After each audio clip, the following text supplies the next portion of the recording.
Hi, I'm James Wampler. I teach 7th grade science in Shelbyville, Kentucky.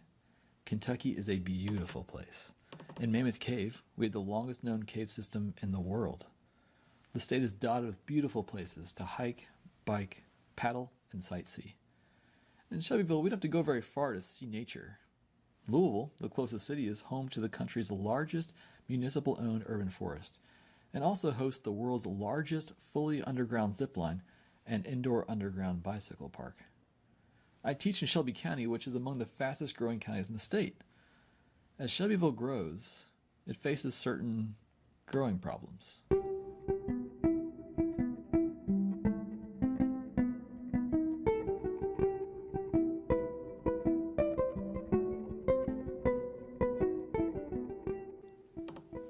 This summer I was invited to learn about National Geographic's Geo-Inquiry process, which helps school groups work logically through problems associated with geographic location. It splits the problem-solving process into 5 categories: ask, collect, visualize, create, and act. In the ask phase, I put the question to my students: what problems do you see now that you think will increase as Shelby County grows? Students thought about this individually and then broke out into groups to look for common concerns. Once we got our concerns together, we put them on a dry erase board to look for commonalities. We landed on a question dealing with personal health. What can we do to improve the health of Shelby County residents?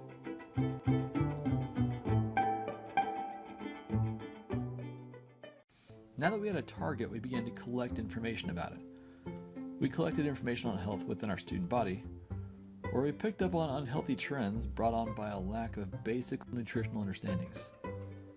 We collected information on health within our state of Kentucky, where we learned that Kentucky had not been out of the top 10 most obese states for the last 20 years. And we looked at the effects of obesity on health, both personal and economical, and what the characteristics of healthy habits look like. Once information had been collected, students began to visualize. We mapped restaurants in the local area and compared that to maps of healthy alternatives such as farmers markets and produce markets.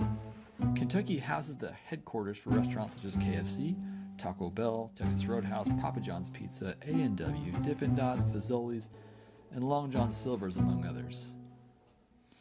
We used virtual reality to take mini field trips to areas of Kentucky that we were discussing.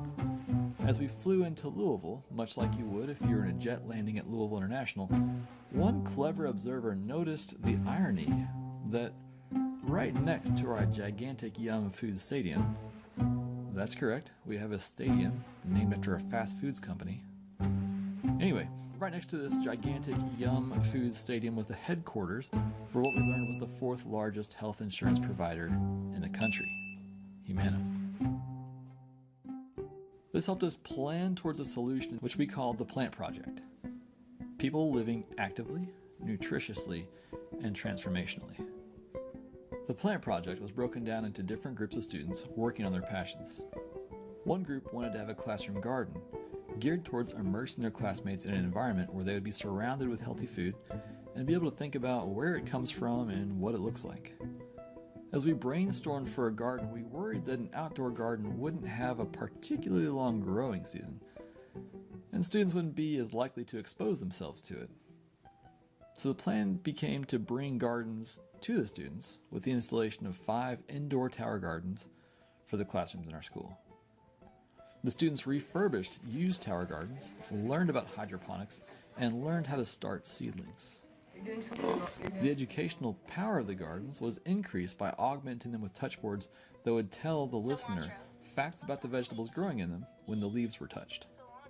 Physical health was championed by another group that worked on increasing classroom fitness by assembling and installing classroom exercise machines, bicycle desks, elliptical machines, and a treadmill, while also working towards increasing the effectiveness of outdoor physical activity time.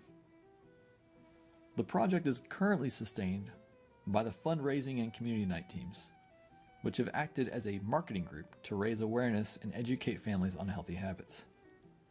Because this group was convinced that healthy practices would be best reinforced at home, the community night team was focused on providing families with movies centered around healthy eating and cooking meals in a budget, We all work towards cooking healthy on a budget with the Plant Project Cookbook, made available to our families during each community night. We are excited to see the impacts of activities like the Plant Project on communities.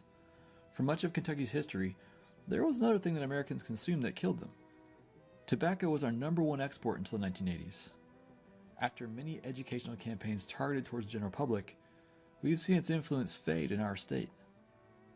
So to close this chapter for this year's Geo-Inquiry Plant Project, we took a VR field trip to the former Philip Morris tobacco processing plant in Louisville to take a look at how positive changes to health in our state came about through education.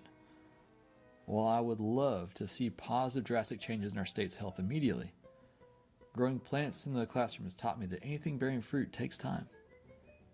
I can't wait to see what my students grow up to do as they approach the world with a different perspective and apply this method of problem solving to their life situations.